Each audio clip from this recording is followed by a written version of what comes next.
एक गांव में रोहन और मोहन नाम का दो सपेरा रहता था। इन दोनों का काम था कि यदि किसी के घर सांप घुस जाए तो उसे पकड़कर जंगलों में छोड़ देना। लेकिन रोहन ऐसा ना करके उन सांपों को अपने घर ले आता और सांप के जहर से दवा बनाया करता। वहीं मोहन सांप को जंगल में छोड़ लोगों के द्वारा जो पैसे मिलते उससे ही अपना जीवन यापन किया करता। दवा तो बना लिया हूँ, अब इसे बेचूं कैसे? जब तक किसी को सांप ना काट ले ये दवा बिकेगी नहीं। मुझे कुछ करना पड़ेगा। रात होते ही रोहन दूसरों के घर सांप छोड़ देता और जब सांप किसी को काट लेता तो रोहन उसे दवा इंजेक्शन लगाकर ठीक कर देता और उन लोगों से अच्छे खासे रकम भी ले लेते और सांप भी पकड़कर ले आता। मुझे पता है तुम सांप को जंगल में ना छोड़कर अपने घर में रखते हो, इससे गांव को लोगों को खतरा है। अब तुम मुझे मत सिखाओ कि किसे किससे खतरा है, मुझे अब जाने दो। रोहन घर में सांप को रखकर जंगल की ओर सांप पकड़ने चला जाता है। वहीं जंगल की एक गुफा में नागिन रहती है जो रोहन को सांप पकड़ते हुए देख लेती है। ये कौन मूर्ख मानव है जो मेरी प्रजाति को नष्ट कर रहा है? क्या इसे मृत्यु से भय नहीं? मुझसे कोई बच नहीं सकता, क्या इसे पता नहीं है? रोहन सांप को पकड़कर घर ले आता है, लेकिन नागिन की नजर में रोहन आ चुका था।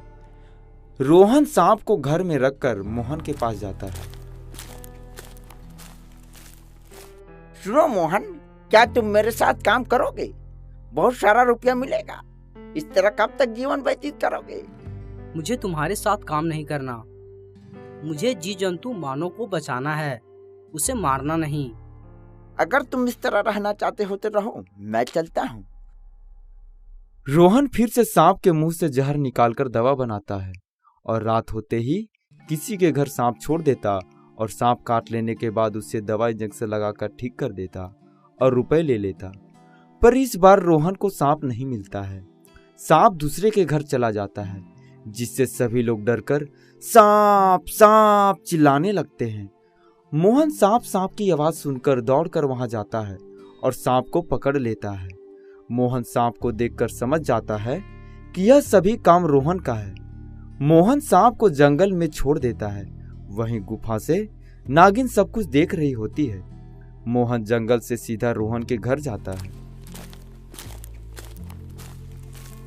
मुझे पता था कि तुम सांपों को घर में रखते हो, पर मुझे ये नहीं पता था कि तुम कुछ रुपए के लिए लोगों की जिंदगी से खिलवाड़ करोगे। तुम सांप को पकड़कर किसी के घर में छोड़ देते हो और उसे ठीक भी कर देते हो। ये सब काम करना छोड़ दो, नहीं तो एक दिन तुम्हारा मौत का कारण बन जाएगा। मोहन अपना घर चला जाता है और रोहन फिर से सांप पकड़ने के लिए जंगल की ओर जाने लगता है। अब मोहन को ये पता नहीं कि रुपए सीधे तरीके से नहीं कमाए जा सकते हैं। आज 2 सांप ज्यादा पकड़ के ले जाऊंगा, जिससे ज्यादा रुपये मिलेगा। रोहन जंगल पहुंचता है। वहीं नागिन गुफा से रोहन को देख लेती है। रोहन 2 सांप पकड़ लेता है और घर जाने लगता है। पीछे से नागिन लड़की की रूप धारण लेकर रोहन के पीछे पीछे रोहन के घर तक आ जाती है। रोहन के घर सांपों को देखकर नागिन गुस्सा हो जाती है। मूर्ख मानव, तुमने आज अपराध की सीमा पार कर ली है। अब तुम्हें मुझसे कोई नहीं बचा सकता। लड़की ने नागिन का रूप धारण कर रोहन को डस लेती है। रोहन चिल्लाने लगता है। कुछ देर में गांव के लोग लाठी डंडा लेकर नागिन सांप को मारने आ जाते हैं। नागिन सांप को मार रहे होते हैं कि तभी मोहन आ जाता है। सभी रुक जाओ, कोई भी सांप को नहीं मारेगा। इसने जैसा कर्म किया उसका फल मिल गया। अब मैं इन सभी सांपों को जंगल में छोड़ आता हूँ। मोहन सभी सांप को जंगल में छोड़ जब नागिन सांप को छोड़ता है तो नागिन एक सुंदर सी कन्या बनकर प्रकट होती है।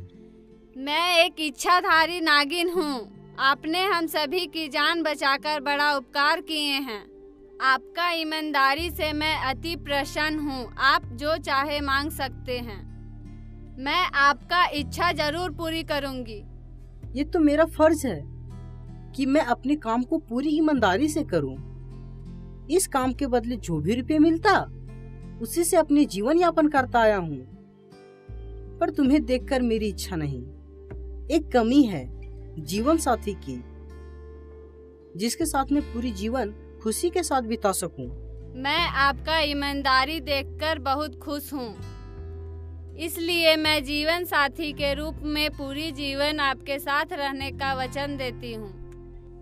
इस तरह से मोहन की ईमानदारी देखकर इच्छाधारी नागिन लड़की के रूप में मोहन की जीवन साथी बन जाती है और दोनों खुशी खुशी जंगल में एक सुंदर सोने की घर में अपना जीवन व्यतीत करने लगते हैं।